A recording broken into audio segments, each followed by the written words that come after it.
you and open your spiritual eyes to see Jesus today. Welcome you to watch a broadcast by Lord Jesus Christ, the Only Hope program.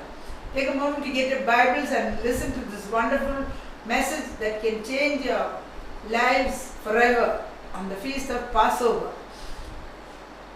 Watch with faith and expectation, you will be blessed. All glory be to Jesus. எல்லா மகிமையும் ஆண்டவராகிய இயேசு கிறிஸ்து ஒருவருக்கே. I praise God and thank Him for giving me this wonderful opportunity and great privilege to continue speaking about the greatest sacrifice in human history. ஆண்டவராகிய இயேசு கிறிஸ்து இந்த இன்னொரு விசை தொடர்ந்து அவருடைய ஹல்லேலூயா சரித்திரத்திலேயே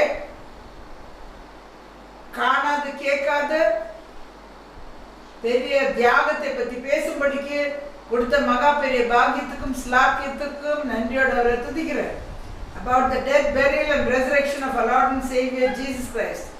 ஆண்டவராகிய இயேசு கிறிஸ்துவோட மரண அடக்கம் உயிர்த்தெழுதல். Greetings to all my wonderful viewers in the matchless name of our Lord and Savior Jesus Christ. கேட்டுக்கொண்டிருக்கிற எல்லா பரிசுத்தவான்களுக்கும் ஆண்டவராகிய இயேசு கிறிஸ்து மேலான நாமத்திலே என்னுடைய வாழ்த்துக்களை தெரிவிக்கிறேன். In the next half hour, the power of God connected to the New Testament feast of Passover is going to change your lives forever. அடுத்த அரை மணி நேரத்தில் புதிய ஏற்பாட்டில் ஹல்லேலூயா பஸ்கா பண்டிகைக்கு சம்பந்தப்பட்ட உயிர்த்தெழுந்த வல்லமை உங்களுடைய வாழ்க்கையை நித்தியத்துக்கு மாற்ற போகிறது. If you need prayer, call the number on the screen. உங்களுக்கு ஜெபம் தேவைப்பட்டா அந்த டெலிஃபோன் நம்பரை நீங்கள் கூப்பிடுங்க. The same power will come into any impossible situation you are in and give you deliverance. அதே வல்லமை வந்து எப்பேற்பட்ட சூழ்நிலையில் எங்கே நீங்கள் இருந்தால் கூட நீங்கள் இருக்கிற இடத்துக்கு வந்து உங்களுக்கு விடுதலை கொடுக்க முடியும். Shall we constrain him to come? நாம் அவரை வருந்தி அழைப்போமா? பாரும் கைக்கு விடுத்து மீட்டும் பஸ்கா ஆட்டுக்குட்டி ஆரோன் மோசே என்று நல்ல ஆசாரியருண்டு இஸ்ரவேலின் ஜனமே என்றும் இடறிட வேண்டாம். யெகோவாவின் தெய்வமானால் ஏதும் பயம் வேண்டாம். யெகோவாவின் தெய்வமானால் ஏதும் பயம் வேண்டாம். Hallelujah. The feast of Passover was the first of the spring feasts of the Lord. பஸ்கா பண்டிகை வந்து பழைய ஏற்பாட்டில் உஷ்ணகால பண்டிகையோட முதலாவது பண்டிகையாக இருந்தது. And the related blessings for God's people was for the first 4 months of the year up to the feast of Pentecost. அப்போ இது வந்து முதலாவது பண்டிகை. அது வந்து அதுக்கு சம்பந்தப்பட்ட ஆசீர்வாதம் எல்லாம் கூட தேவனுடைய ஜனங்களுக்கு முதல் 4 மாசத்துக்கு வருஷத்துல வரும். அது வந்து பெண்டிகாஸ்ட் பண்டிகை வரைக்கும் பஸ்கா பண்டிகையோட ஆசீர்வாதம் 4 மாசம் இருக்கும். Up to the feast of Pentecost, which was the summer feast for the next 4 months. அப்போ பெண்டிகாஸ்ட் பண்டிகை வந்து உஷ்ணகால பண்டிகை இருந்தது. அடுத்த 4 மாசத்துக்கு அந்த பண்டிகை மூலிமா கர்த்தருடைய ஜனங்களுக்கு ஆசீர்வாதம் வருமா இருக்கும். The Old Testament Passover, they had to kill a lamb and apply the blood on the doorpost for deliverance from death. அப்போ பழைய ஏற்பாட்டில் பஸ்கா பண்டிகை கொண்டாடினது ஆட்டை அடித்து ரத்தத்தை வாசல் நிலைக்கால் மேல பூச வேணுமா இருந்தது. மரணத்திலிருந்து விடுதலை ஆக வேண்டும் என்றார். Also when they ate the flesh of the lamb as they were commanded through Moses, they were totally healed. அது மட்டும் இல்லாதபடிக்கு அந்த ஆட்டின் மாംசத்தை மோசேக்கு கர்த்தர் கட்டளையிட்ட பிரகாரம் அது புசிக்க வேண்டுமா இருந்தது. எல்லாரும் முழு சுகம் பெற்றுக்கொண்டார்கள் பார்க்கிறோம். From all the evil diseases which were in the country of Egypt. அப்போ எகிப்தியர் மேல இருந்த எல்லா பொல்லாத வியாதிகளிலிருந்தும் விடுதலை ஆக்கினார்கள். And also they came out of Egypt with silver, gold and all the wealth of Egypt. அது மட்டும் இல்லாதபடிக்கு எகிப்துல இருந்து விடுதலையாய் வெளியே வரும்போது பொன்னும் வெள்ளியும் எகிப்து தேசத்தை விட எல்லா ஐஸ்வர்யம் வாரி எடுத்துக்கொண்டு வெளியே வந்தார்கள். In those days Egypt was the richest country in the world. அந்த நாட்களில் எகிப்து வந்து உலகத்திலேயே வளர்ச்சி நாடா இருந்தது. Today we read in 1 Corinthians 5 verse 7 and 8 that it is the same Passover feast that we are celebrating, but the Passover lamb is different. இன்னைக்கு நாம 1 கொரிந்தியர் 5ஆம் அதிகாரம் 7-8 நம்ம என்ன வாசிக்கிறோம்? இது வந்து அதே பஸ்கா பண்டிகை தான் நாம் கொண்டாடி கொண்டிருக்கிறோம். ஆனாலும் அந்த பஸ்கா ஆட்டுக்குட்டி வேறையா இருக்குது.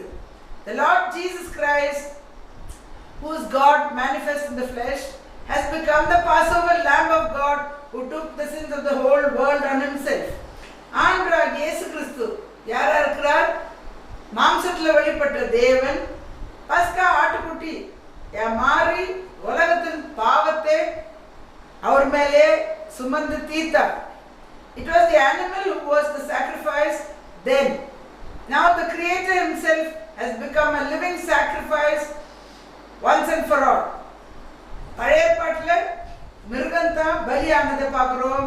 இன்றைக்கு உலகத்தை சர்வ லோகத்துக்கும் ஆண்டவராகிய நம்முடைய சிருஷ்டிகரே ஜீவ பலியாக மாறி ஹல்லேலூயா மனுஷனுக்கு ரட்சிப்பு உண்டாகும்படிக்கு மாறி இருக்கிறார் பார்க்கிறோம். He became a living sacrifice once and for all for the salvation of mankind. மனுஷன் ரட்சிக்கும்படிக்கு. So we see that what we call Good Friday and Resurrection Sunday is called the feast of Passover now also. இப்ப நாம வந்து good Friday உயிர்த்தெழுதல் ஞாயிற்றுக்கிழமைன்னு சொல்லி நாம் சொல்லுகிறது எல்லாம் வந்து அது வந்து பஸ்கா பண்டிகையாக இருக்கிறது, நாம் கொண்டாடி கொண்டு இருக்கிறது. There is like celebrated 3 feasts in this feast of Passover. Israel ஜனங்க இந்த பஸ்கா பண்டிகையிலே 3 பண்டிகையை கொண்டாடினாங்க. Feast of Passover, Feast of Unleavened Bread and Feast of First Fruits. பஸ்கா பண்டிகை புளிப்பில்லா அப்ப பண்டிகை முதல் பலன் பண்டிகை. Today it is the death, burial and resurrection of our Lord and Savior Jesus Christ that is fulfilled in these 3 feasts of the Lord, and it is called the Feast of Passover. இன்றைக்கு இந்த 3 பண்டிகையில ஆண்டவராகிய இயேசு கிறிஸ்துவோட மரண அடக்கம் உயிர்த்தெழுதல் நம் நிறைவேறி ஆயிற்று. அது வந்து நாம் பஸ்கா பண்டிகை என்று அழைக்கிறோம். In the New Testament everywhere we read of it referred to as the Feast of Passover. புதிய ஏற்பாட்டில் எங்க வாசிச்சா கூட பஸ்கா பண்டிகைன்னு தான் அதை பற்றி எழுதி உள்ளது. Today when we are celebrating the Feast of Passover, today when are we celebrating the Feast of Passover? இன்றைக்கு பஸ்கா பண்டிகை எப்ப நாம் கொண்டாடுகிறோம்? In Holy Communion. ராபோஜன பந்தியில, பரிசுத்த ராபோஜன பந்தியில தான் நாம் பஸ்கா பண்டிகை இன்னைக்கு நாம் கொண்டாடுகிறோம். You might have read these verses 100 times already, but now we are going to read it again. In 1 Corinthians 11 verses 23 to 27.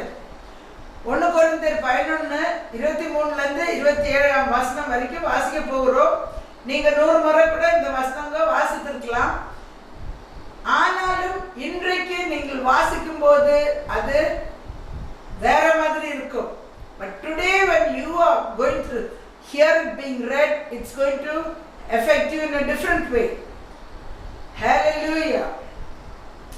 For I have received of the Lord that which also I delivered unto you, that the Lord Jesus, the same night in which he was betrayed, took bread, and when he had given thanks, broke it and said, Take, eat, this is my body which is broken for you.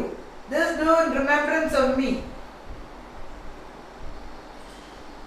Hallelujah. 1 கொரிந்தியர் 11:23-27 வசனம்.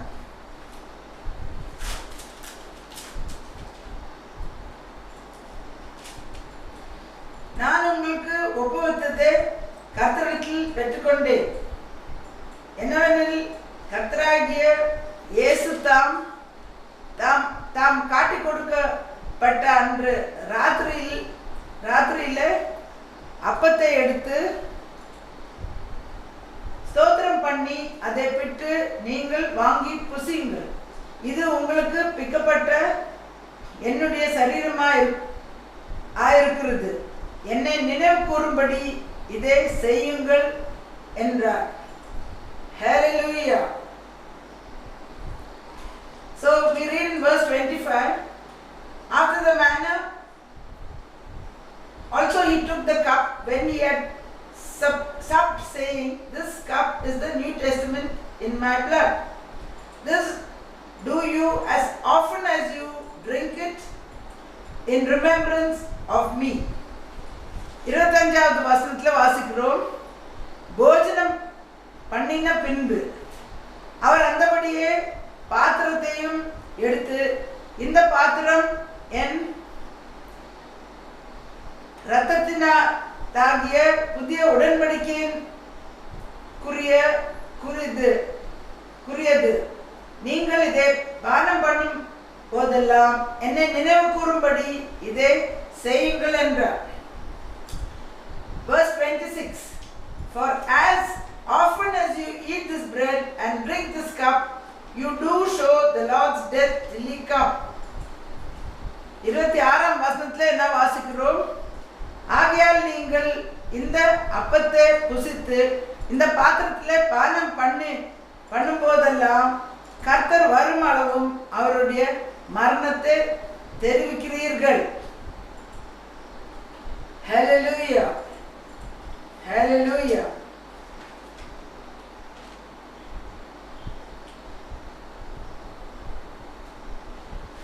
This is the Passover of today.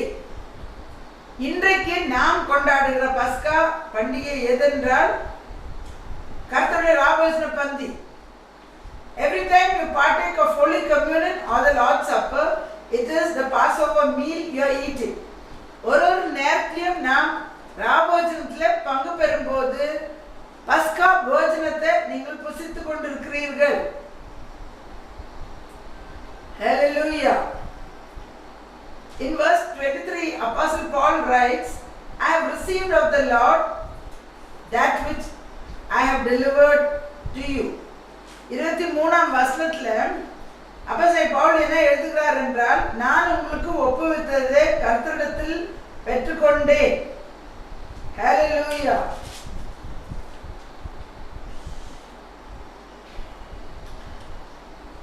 When you receive from the Lord itself, it is totally different. There will be a revelation in it. நீங்கள் கர்த்தரிடத்திலிருந்து பெற்றுக்கொள்ளும் போது அது வேற மாதிரி இருக்கும், அதுல வெளிப்பாடு இருக்கும். Jesus told the Pharisees and scribes, you are teaching the commandments of men as doctrine. அன்றாக இயேசு கிறிஸ்து பரிசேயர் வேதபாரகரை நோக்கி என்ன சொன்னார்கள், மனுஷனுடைய கட்டளையை உபதேசமா நீங்கள் போத்து கொண்டிருக்கிறீர்கள். That is what most preachers are also doing today, as they do not receive from the Lord. இன்றைக்கு கூட பிரசங்கியார்களும் ஊழியக்காரர்களும் அப்படித்தான் செய்கிறார்கள், ஏனென்றால் கர்த்தரிடத்தில் அவங்க பெற்றுக்கொள்ளாது இருக்கிறார்கள். Now to continue from verse 23, the Lord Jesus, the same night in which he was betrayed. அப்போ 23ஆம் வசனத்துல நாம் தொடர்ந்து பார்த்தா, கர்த்தராகிய இயேசு காட்டி கொடுத்த அந்த ராத்திரி, the Passover meal was in the night, not in the morning or afternoon. அப்போ காட்டி கொடுத்தது ராத்திரியில என்று பார்க்கிறோம். பஸ்கா போஜனமும் ராத்திரியில தான் அது புசித்தார்கள், காலையில இல்லை, மத்தியானம் இல்லை. It's not a morning or afternoon meal. Jesus started the Holy Communion after eating the Passover meal in the night with his disciples. ஆண்டவராகிய இயேசு கிறிஸ்து பஸ்கா போஜனம் புசித்த பிறகுதான் ராபோஜன பந்தியை அவருடைய சீஷர்களுக்கு ஆரம்பித்து கொடுத்தார். ராத்திரியில தான் Lord's Supper it is also called. அது ராபோஜனம் என்று அழைக்கப்படுகிறது. Supper is a meal they in the night only. ரா போஜனம் தமிழ்ல ரொம்ப வழக்கமா இருக்குது, ராத்திரியில சாப்பிடுற சாப்பாடு தான். So we see here that Passover was a meal eaten only in the night. இப்போ என்ன பார்க்கிறோம், பஸ்கா போஜனம் வந்து ராத்திரியில தான் புசித்தார்கள் என்று. And today we eat the Lord's Holy Communion or Lord's Supper in the night, not in the morning or afternoon. இன்றைக்கு நாம் வந்து ராபோஜனம் ராத்திரியில புசிக்க வேண்டும், காலையில இல்ல மத்தியானம் இல்ல. As some people give in many churches, அநேக சபைகள்ல காலையில மத்தியானம் எல்லாம் ராபோஜனம் சொல்லி கொடுக்குறாங்க. For everything in the Bible we need the revelation of the Holy Spirit to give us the original meaning of what the Lord God created it to be. வேதத்தில் உள்ள எல்லா காரியங்களும் நாம் புரிந்து கொள்ள வேண்டும் என்றால் பரிசுத்த ஆவியானவரே நமக்கு அந்த வெளிப்பாடு கொடுத்து அது உண்மையான அர்த்தம் என்ன என்று கர்த்தரை நமக்கு கொடுக்க வேண்டும். ஆரம்பத்தில் எப்படி ஆண்டவர் அது செய்தார் என்று. Remember, Apostle Paul was not with the 12 when the Lord Jesus instituted the Holy Communion. இப்போ நீங்க ஞாபகம் மறக்கக்கூடாது என்னவென்றால், ஆண்டவராகிய இயேசு கிறிஸ்து ராபோஜனத்தை சீஷர்களை வைத்து செய்த போது அப்போஸ்தலனாகிய பவுல் வந்து அங்க கிடையாது அந்த பந்தியில. The Passover meal was on the night that Jesus was betrayed. காட்டி கொடுக்கப்பட்ட அந்த ராத்திரியில் தான் பஸ்கா இது போஜனம் செய்தது. ராபோஜனம் அன்னைக்கு தான் ஆரம்பிச்சது. The Lord Jesus revealed it to him from beginning to end when he spent time alone with him very. ஆண்டவராகிய இயேசு கிறிஸ்து அப்போஸ்தலனாகிய பவுலுக்கு ஜெபித்த போது கர்த்தர் வந்து அந்த வெளிப்பாடு முழுக்க ஆரம்பத்திலிருந்து முடிவு வரைக்கும் அவருக்கு அந்த வெளிப்பாடு ராபோஜனத்தை பத்தி காட்டினார். Preachers and ministers of God, hallelujah, especially should spend time alone with the Lord Jesus and get the original revelation from him. அப்போ ஊழியக்காரர்களும் ரசிகர்களும் எல்லாம் கூட அவர் தனியா ஆண்டவரோடு நேரத்தை செலவு செய்து நேரடியா அந்த ஆதியில கொடுத்த அர்த்தத்தை வெளிப்பாட பெற்றுக்கொள்ள வேண்டும் கர்த்தரிடத்திலிருந்து. Hallelujah. Because the enemy has made a duplicate for every original God has made. ஏனென்றால் ஆண்டவராகிய இயேசு கிறிஸ்து சிருஷ்டிச்ச எல்லா மெய்ப்பொருள்களை சத்ரு வந்து நல்ல நோட்டுக்கு கள்ள நோட்டு மாதிரி உண்டாக்கி வச்சிருக்கிறார். Hallelujah. Also more than half of the so-called prophets have a lying spirit in them. அது மட்டும் இல்லாதபடிக்கு இன்றைக்கு நாம் பார்க்கிறோம், உண்மையான தீர்க்கதரிசிகள் சொல்லிக் கொண்டிருக்கிறவர்கள் வந்து பொய்யின் ஆவி அவங்க மூலியமா தீர்க்க தரிசனம் உரைக்கிறத பார்க்கிறோம். Like in the days of Ahab and Jezebel's prophets. ஆகாபும் எசபெலோட தீர்க்கதரிசிகள் காலத்துல எப்படி நடந்ததோ பொய்யின் ஆவி அவங்க வாய் மூலியமா தீர்க்க தரிசனம் உரைத்ததை பார்க்கிறோம். Only one prophet of God with the Holy Spirit was Micaiah, who only prophesied the true word of God. அந்த காலத்துல ஒரே ஒரு மெய்யான தீர்க்கதரிசி இருந்தது, அது வந்து மைக்காயான்னு சொல்லி. ஹல்லேலூயா. தேவனுடைய தீர்க்கதரிசி கர்த்தர் பேசின உண்மையான வார்த்தை தீர்க்க தரிசனம் உரைத்ததை பார்க்கிறோம். Today also we see that Jezebel spirit is it's working in churches and lying spirits working in the mouths of the prophets. இன்றைக்கு கூட சபைகள்ல எசபேலோட ஆவி கிரியை செய்யறதை பார்க்கிறோம். பொய்யின் ஆவி தீர்க்கதரிசிகளின் வாயிலிருந்து தீர்க்க தரிசனம் உரைக்கிறத பார்க்கிறோம். God's ministers are being deceived today by the enemy and do not have the discernment. இன்றைக்கு கர்த்தருடைய ஊழியக்காரர்களும் போதகர்களும் கூட வந்து பொய்யின் ஆவி சத்ருவோட பொய்யின் ஆவினால அவர்கள் வஞ்சிக்கப்பட்டு கொண்டிருக்கிறார்கள். அவர்களுக்கு அந்த பகுத்தறிவு இல்லாத இருக்கிறதுனால they are saying Lord speak to the devil. அவர்கள் என்ன செய்கிறார்கள்? ஆண்டவரே பேசும் என்று பிசாசு சொல்லிக் கொண்டிருக்கிறார்கள். You need original An original true apostle, you need a true original prophet. நமக்கு என்ன வேணும்? மெய்யான அப்போஸ்தலர்களும் மெய்யான தீர்க்கதரிசிகளும் வேணும். பொய்யான அப்போஸ்தலர்களும் உண்டு, பொய்யான தீர்க்கதரிசிகளும் உண்டு. வேதத்தில் வாசிக்கிறோம். To discern these cunning spirits and cast them out. இந்த மாதிரி வஞ்சிக்கிற ஆவிகளை எல்லாம் பகுத்தறிந்து கண்டுபிடிச்சு வெளியாக்கும்படிக்கு நல்ல அப்போஸ்தலர்களும் மெய்யான தீர்க்கதரிசிகளும் வேணும். Do you know that the false and the true apostles and prophets look the same? உங்களுக்கு தெரியுமா? மெய்யானதும் நல்ல நோட்டும் கள்ள நோட்டும் ஒரே மாதிரி தான் இருக்குது. The original note and the counterfeit note both look the same. நல்ல நோட்டும் கள்ள நோட்டும் பார்த்தா ஒரே மாதிரி தான் இருக்குது. அப்படியே அப்போஸ்தலரை பார்த்தாலும் பொய்யான அப்போஸ்தலரை பார்த்தாலும் மெய்யானதை பார்த்தாலும் ஒரே மாதிரி தான் தீர்க்கதரிசியில கூட ஒரே மாதிரி தான் இருக்கிறது பார்க்கறதுக்கு. He is a deceiver who deceived Eve in the beginning. அவன் யாரா இருக்கிறான்? ஆதியில ஏவாளை வஞ்சித்த சாத்தான். Now knowing that his time has come to an end, he is even more fervent in deceiving the elect of God. இப்போ அவனுடைய காலம் முடிஞ்சு போச்சுன்னு தெரிஞ்சு இன்னும் தீவிரமா தேவனால் தெரிந்து கொள்ளப்பட்ட ஜனங்களை வஞ்சித்து கொண்டிருக்கிறான். Be very very careful. நீங்கள் எச்சரிக்கையா இருங்கள். Let's go back to verse 24 of 1 Corinthians 11. நாம் 24வது வசனம் 1 கொரிந்தியர் 11ல நாம் வாசிக்க போகிறோம். Lord Jesus took the bread and gave thanks and broke it and said, "Take, eat, this is my body which is broken for you. This do in remembrance of me." After the same manner also he took the cup after he had supper, saying, "This cup is the New Testament in my blood. This do you as often as you drink it in remembrance of me. For as often as you eat this bread and drink this cup, you do show the Lord's death till he come."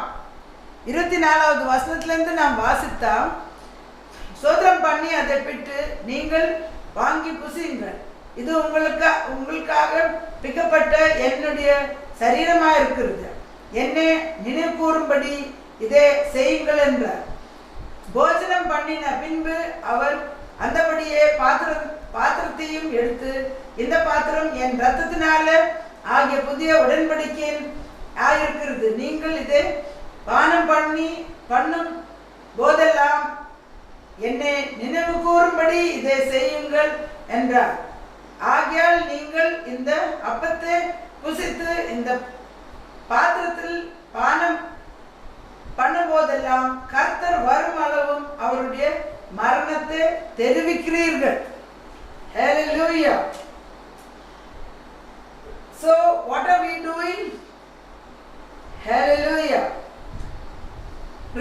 You are doing it in remembrance of the Lord Jesus Christ. For as often as you eat this bread and drink this cup, you do show the Lord's death till he come. So we are doing this to remember the death of the Lord Jesus Christ. அப்ப நாம இது என்னது கடைபிடிக்கிறோம்? ஆண்டவராகிய இயேசு கிறிஸ்துவோட மரணத்தை நினைவு கூறும்படிக்கு. And as often as you drink the blood, you are remembering his blood he shed for you. And often as you eat this bread and drink this cup, you do show the Lord's death till he returns. அப்ப இங்க என்ன நாம் பார்க்கிறோம்? நாம் அவருடைய மரணத்தை நினைவு கூறுகிறோம். இந்த ரத்தத்தை பானம் பண்ணும் போதும் இந்த சரீரத்தை புசிக்கும் போதும் அவருடைய ஹalleluya அவருடைய மரணத்தை அவர் திருப்பி வர வரைக்கும் அவருடைய மரணத்தை நினைவு கூறுகிறோம். In the Old Testament, Passover was done once a year when the lamb was slain. பழைய ஏற்பாட்டில் பஸ்கா பண்டிகை வருஷத்துல ஒரு நாள்ல அவர்கள் கொண்டாடினார்கள். அப்போ ஆட்டை அடிச்சார்கள். And that did not provide a permanent solution for the sins of man. அது மனுஷன் பாவம் செய்யறதுக்கு பூர்ண பரிகாரம் உண்டாக்கவில்லை. And sanctification was only once a year for the man who sins. அப்போ வருஷத்துல ஒரு வாட்டி தான் பாவம் செய்த மனுஷனுக்கு பரிசுத்தமாக்குதல் இருந்தது.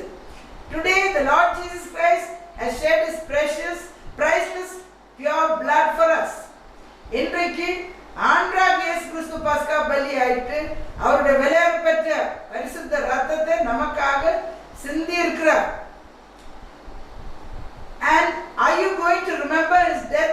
a year. அப்ப நீங்கள் வந்து வருஷத்துல ஒரு வாட்டி அவருடைய மரணத்தை நினைவு கூற போறீங்களா? It says, as often as you drink the blood and eat this bread, you show the Lord's death till he returns. அந்த வசனத்துல நம்ம என்ன வாசிக்கிறோம்? எப்பொழுதெல்லாம் நீங்க அடிக்கடிக்கு செய்யறது. இங்கிலீஷ்ல ஆஃபன்னா அடிக்கடிக்கு செய்யறது.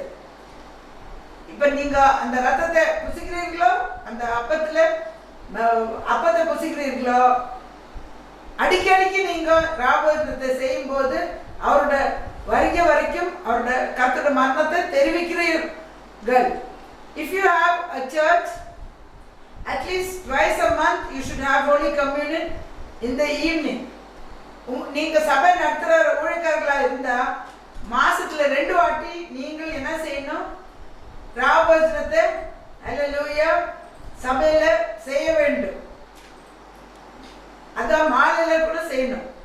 Otherwise there will be no sanctification. இல்லை என்றால் சபையாருக்கு பரிசுத்தமாக்குதல் இருக்காது. And God's people, what will happen? Their bodies will be destroyed for unforgiven sins. அப்போ என்ன ஆகும்னா, பரிசுத்தமாக்குதல் அடிக்கடிக்கு இல்லைன்னு சொன்னா கர்த்தருடைய ஜனங்களோட சரீரம் வியாதிப்பட்டு அடிபட்டு மன்னிக்கப்படாத பாவ நிமித்தம் அது வந்து அழிந்து போய்விடும். If you read in 1 Corinthians 11th chapter verses from verse 27 to 29, if you partake of the Lord stable unworthily, what will happen? Hallelujah. We read in verse 27. இப்படி இருக்க அவன் அபாத்திரமாய் கர்த்தருடைய எவன் அபாத்திரமாய் கர்த்தருடைய அப்பத்தையும் புசித்து அவருடைய பாத்திரத்திலே பானம் பண்ணுகிறானோ அவன் கர்த்தருடைய சரீரத்தையும் இரத்தத்தையும் குறித்து குற்றமுள்ளவனா இருப்பான். He will be guilty of the blood and body of the Lord if you partake of Holy Communion unworthily. Verse 28 it says, 28ஆம் வசனம், எந்த மனுஷனும் தன்னைத்தானே சோதித்தறிந்து இந்த பாத்திரத்தில் புசித்து இந்த பாத்திரத்தில் பானம் பண்ண கடவுது. So everybody is requested to search themselves and partake worthily of the table of the Lord. Verse 29,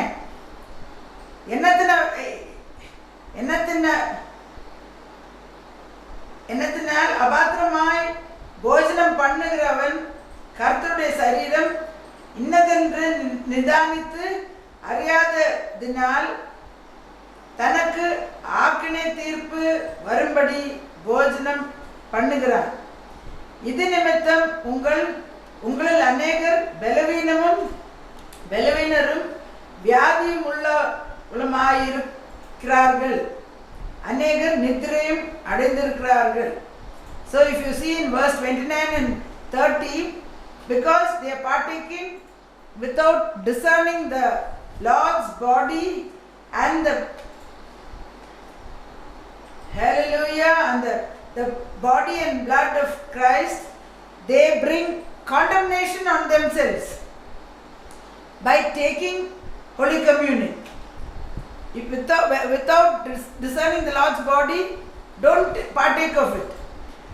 Because of that, many people are sick among you and many people have died also. I'm going to pray for you now. இப்போ நான் உங்களுக்காக ஜெபிக்க போகிறேன். சர்வ சிருஷ்டிக்கும் எஜமானா இருக்கிற ஆண்டவராகிய இயேசு கிறிஸ்துவே, ஹல்லேலூயா, உலகத்தின் பாவத்தை சுமந்து தீர்த்த பஸ்கா ஆட்டுக்குட்டியே நன்றியோடு துதிக்கிறோம். கர்த்தாவே, நாங்கள் வாழும்படிக்கு நீர் ஜீவனை கொடுத்து தியாகம் செய்தீரே. ஹல்லேலூயா, நாம் வந்து தியாகம் இல்லாத அநேக காரியங்களை பெற்றுக்கொள்ள பார்க்குறோம். ஆனாலும் நீர் தியாகத்தை பார்க்குற தேவனாக இருக்கிறீர். இப்பொழுதும் கேட்டுக்கொண்டிருக்கிற ஒருத்தரும் கூட ஹல்லேலூயா. நீர் கர்த்தா வெளிப்படுத்தின காரியங்கள் எல்லாம் கடைபிடிச்சு கர்த்தாவே மரணம் கூட நேரிடுது அபாத்திரமா கர்த்தாவே ராபோஜனத்தில் பங்கு பெறும்போது மரணம் கூட நேரிடலாம். ஜீவனுக்கு ஏதுவானது அது மரணம் கொண்டு வரும் என்று பார்க்குறோம். இந்த கருத்தில் ஒப்பு கொடுக்குறோம். இந்த ஆவியை ஊற்றும் இந்த வெளிப்பாடுகளை தந்து கர்த்தாவை ஊழியக்காரர்களுக்கு கூட அவங்க சபையில் மாலையில் ராபோஜனம் கொடுக்கும்படிக்கும் கர்த்தாவே அடிக்கடிக்கு ராபோஜனத்தை கர்த்தாவே வருஷத்தில் ஒரு வாட்டி செய்கிறவங்களும் அடிக்கடிக்கு செய்யாதவங்களும் கூட கர்த்தாவை மாற்றி ராபோஜனத்தை அடிக்கடிக்கு மாசத்தில் செய்து கர்த்தாவே சபையை பரிசுத்தப்படுத்தி அநேகர் வியாதிப்பட்டு கூட மறிக்கிறார்கள். ஏன் சொல்லுங்க, கர்த்தர் சரீரத்தை நிதானத்தை அறியாத ராபோஜனம் அபாத்திரமா ராபோஜனத்தில் பங்கு பெறபடியா இந்த நாட்களில் ராபோஜனம் ரொம்ப ரொம்ப முக்கியம். மனுஷன் உயிரோடு இருக்க வேண்டும் என்றாலே ராபோஜனம் ரொம்ப முக்கியம். அது சரீரத்துக்கு சுகம் கொடுக்கும். அப்போ பாத்திரமா நாம் அதில் பங்கு பெற்றார். இப்போ கேட்டுக்கொண்டிருக்க ஒருத்தர் மேலேயும் ஆவியை ஊற்று, விடுதலை தாரு, சுகம் தாரு, விடுதலை எல்லாம் உண்டான்ற ஆவியை ஊற்றும். பஸ்கா பண்டிகை உட கர்த்தாவே ஹல்லேலூயா அபிஷேகத்தை ரெட்டிப்பான 4ஆம் மாதம் விடுதலின் மாதம் சுகமாற மாதம் தரித்திரத்தின் ஆவியை வெளியாக்கி ஆசீர்வாதத்தின் ஆவியை உள்ள கொண்டுற மாசமா இருக்கிறபடியால் எல்லாரும் மேலே கர்த்தா நம்முடைய ஆவியை ஊற்றி விடுதலை தாரு, அற்புதங்கள் செய்யும், சாட்சிகளை அனுப்பும். நாம் ஒன்றை மேம்பட்டு இயேசு கிறிஸ்து விளையாட்டு நாமத்தில் ஜெபிக்கிறேன் நல்ல பிதாவே. Dear Lord Jesus, I pray for each and everyone listening to this message, Father, that when we partake of Holy Communion today, which is the feast of Passover meal, the Passover meal that we are having, Lord, and you said, as often as you do it in remembrance of me. Hallelujah. Lord, churches, some churches do once a year. Many churches, they don't do it often. Lord, let them do it in the evening according to the order you have given, Lord, through your servant Apostle Paul. I pray for them, Father, that they change all the things which are not aligning with God's word, Father, and discern the Lord's body, hallelujah, and partake of Holy Communion. This time and age we are living in, we need sanctification, because churches don't have Holy Communion regularly. There's no sanctification. People get sick and they die. Hallelujah, hallelujah, Rabba, Rabba, Ri. Pour your Spirit upon each and every one, Father. Lord, this revelation which you gave, Lord, in these last days, where coming is right at the doorstep. Lord, we have to prepare ourselves for your coming so that we can come to be with you in heaven forever and ever. I commit each and every one into your golden hands. Pour out your Spirit upon them. Deliver them. Set the captives free. Bless them. Let them be witnesses for you. In Jesus' precious name I pray with thanksgiving. Amen. இந்த செய்தி உங்களுக்கு ஆசீர்வாதமாக இருந்தால் இந்த மோகருக்கு தொடர்பு கொள்ளுங்கள். இந்த ஊழியத்தை தாங்க விரும்பினால் அந்த அக்கௌண்ட் நம்பரில் நீங்கள் உங்கள் காணிக்கையில் கர்த்தர் செய்த தியாகத்துக்கு ஈடாக நீங்கள் கர்த்தரை கனப்படுத்துங்கள். எல்லாவற்றிலும் ஆபிப் மாதம், விடுதலை மாதம், 4ஆம் மாதம், கர்த்தர் ஜனங்களுக்கு 3 முக்கியமான விடுதலை பெற்றுக்கொண்ட மாதத்தில் உங்கள் காணிக்கையை போட்டு நீங்கள் உங்கள் விண்ணப்பத்தை வைங்க. அந்த 3 விதமான விடுதலை, அந்த உயிர்த்தெழுந்த வல்லமை வந்து எல்லா விடுதலையும் ஆசீர்வாதம் கொடுக்க வல்லவராக இருக்கிறார். If this message is a blessing to you, contact us by phone. Your testimonies are blessing to many. If you want to support this ministry, put your offerings in that account number mentioned on the screen. The resurrection power of the feast of Passover which gave 3 major breakthroughs in the lives of God's people, will come upon you and your families when you give a sacrificial offering and honor the Lord for the sacrifice. He says, I have died for you. What have you done for me? Sacrifice is what counts. If it's easy for you to give, it's different. If it's hard for you to give, that's also different. So the sacrifice is what counts. The Lord will pour out His resurrection power on you and your families, and you'll have a mighty breakthrough in this 4th month, which is the month of Abib for God's people. தனிப்பட்ட முறையில் ஜெபம் தேவைப்பட்டால் வெள்ளிக்கிழமை காலையில் 10லேருந்து 2 வரைக்கும் இந்த முகவரியில் தனிப்பட்ட ஜெபங்கள் ஏறெடுக்கப்படும். இந்த டெலிஃபோன் நம்பரில் கூப்பிடுங்கள், வந்து உங்கள் விடுதலை பெற்றுக்கொள்ளுங்கள். If you want individual prayers, Friday morning 10 to 2, individual prayers will be made for your deliverance. Contact us by phone, come to the address and be set free. Till we meet again, do not forget, Jesus Christ is Lord. May the Lord bless you. Amen.